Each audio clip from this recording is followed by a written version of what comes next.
Okay, so for this question, we need to do the domain and the range of that function, and it's an exponential function. So the very first thing is you open your calculator to the graph and then type exactly as you see there. Now zoom in so you can see. Okay, so I typed it exactly like that, -3 times a to the x. Press enter to see your graph. Okay, so here it is. Alright, so for domain, we know that there's no context to this problem, it's just graph this. So we don't know what this is in real life or if there's a real life situation for it. So we are assuming that it keeps going for infinity this way and for infinity that way. Okay, so as it expands down, we know that it's going to keep covering more x values as it keeps opening up. This way, when it keeps going down for infinity, it slowly keeps opening that way, so it covers all x values. Over here, it's more obvious. As it keeps going for infinity, it keeps covering all the x values on the left. So it is safe to say that the domain would be all real numbers because this keeps going over and over and over for infinity on both sides. Since we don't have a context or a word problem to know what this is about, we can safely assume that.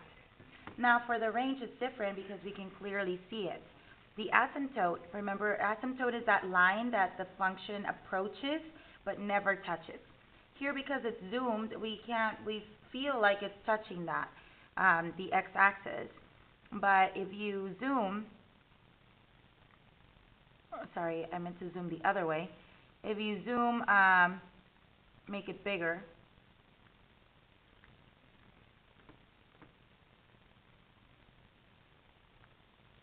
you see that as I make this larger, and then I'm going to grab this function right here, move it.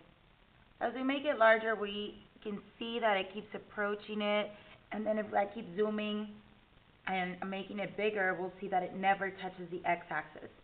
Okay? So it is approaching it, and it wants to touch it, but never does. So this is the limit of it on the y's. On the y's, okay, this is as close as it gets to the 0, but never touches it, and it doesn't go beyond that.